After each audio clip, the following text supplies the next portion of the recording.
सोचिए, क्या हो अगर समय कोई बहती नदी न हो बल्कि एक ऐसा समंदर हो जिसे थामा जा सके। आज हम एक ऐसी ही घड़ी की कहानी में उतरने वाले हैं जो सच्चाई के उसूलों को ही चुनौती देती है।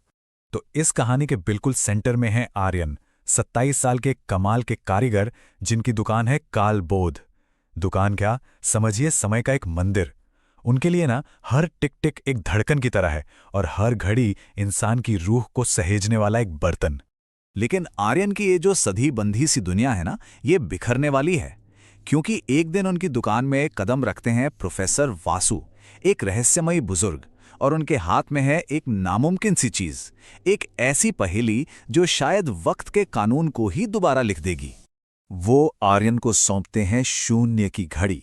हाँ, एक ऐसा अजूबा जिसके बारे में कहा जाता है कि वो समय को नापती नहीं बल्कि उसे अपने अंदर समा लेती है। ये वो पहेली है जिसने ना जाने कितनी पीढ़ियों से बड़े बड़े घड़ी साजों को उलझा कर रखा हुआ है। अब देखिए, ये कोई मामूली घड़ी बिल्कुल नहीं है। इसके डायल पे 12 की जगह 13 घंटे हैं। ये किसी अनजान पारदर्शी चीज से बनी है और इसका काम समय बताना नहीं बल्कि उसे थामना है। मतलब ये कोई मशीन नहीं, ये तो अपने आप में ही एक अजूबा है। और बस ये घड़ी आर्यन का जुनून बन जाती है। लेकिन जैसे जैसे वो इसके रहस्यों में गहरा उतरता जाता है ना, हकीकत की चादर ही उधड़ने लगती है। उसका हुनर अब कायनात के साथ एक खतरनाक खेल बन चुका था। अब तो जैसे समय ने ही बगावत कर दी हो। सोचिए, मोमबत्तियां पीछे की ओर जल रही हैं, बारिश की बूंदें हवा में ही जम गई हैं और गुजरी हुई सभ्यताओं के मंजर आर्यन को सताने लगे हैं। ऐसा लग रहा है मानो शून्य की घड़ी की हर एक टिक टिक दुनिया को तबाही की ओर धकेल रही हो।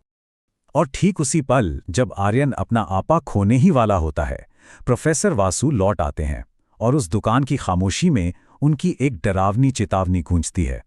वो कहते हैं, समय एक धागा है, अगर इसे ज्यादा जोर से खींचा तो अस्तित्व की पूरी चादर ही उधड़ जाएगी। पर सवाल यह है कि प्रोफेसर वासु आखिर हैं कौन, और इसका जवाब उस घड़ी से भी ज्यादा खौफनाक है। एक ऐसा सच जो आर्यन के अतीत, आज और भविष्य तीनों को हमेशा के लिए बदल कर रख देगा। प्रोफेसर वासु तब आर्यन से एक ऐसा सवाल पूछते हैं जो सब कुछ बदल देने वाला है। वो पूछते हैं, क्या तुम जानते हो इसका आखिरी मालिक कौन था? और जवाब एक ऐसा विरोधाभास है जो आर्यन की दुनिया को चकनाचूर कर देता है। वो मैं था एक दूसरे वक्त में। सच्चाई जितनी सीधी है उतनी ही डरावनी भी। प्रोफेसर वासु और कोई नहीं बल्कि आर्यन के मुस्तकबिल का ही एक भूत हैं। एक ऐसा इंसान जो अपनी ही कामयाबी का शिकार हो गया। असल में वो उस भविष्य की परछाई हैं जिसे कभी वजूद में आना ही नहीं चाहिए था।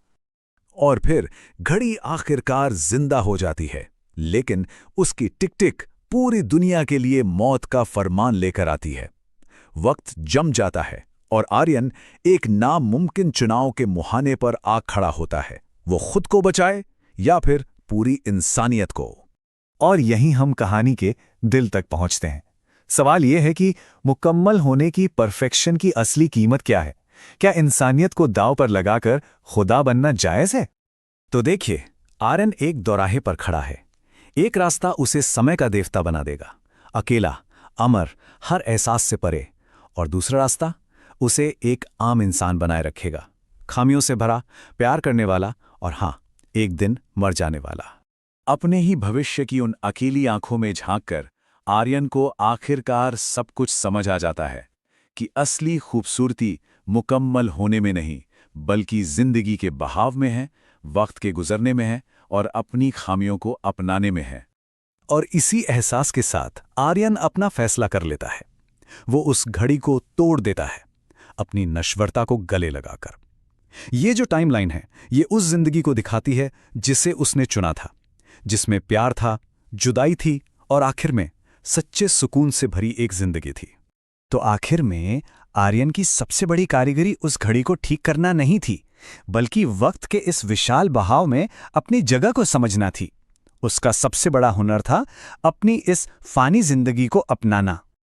और अपनी डायरी के आखिरी पन्ने पर आर्यन एक आखिरी ख्याल छोड़ जाता है, हम सब के लिए एक याद दहानी। जो वक्त को कैद करते हैं वो अक्सर खुद कैदी बन जाते हैं, जो वक्त को बहने देते हैं वही असल में अमर होते हैं। क्योंकि शायद जीने का मतलब बस यही है।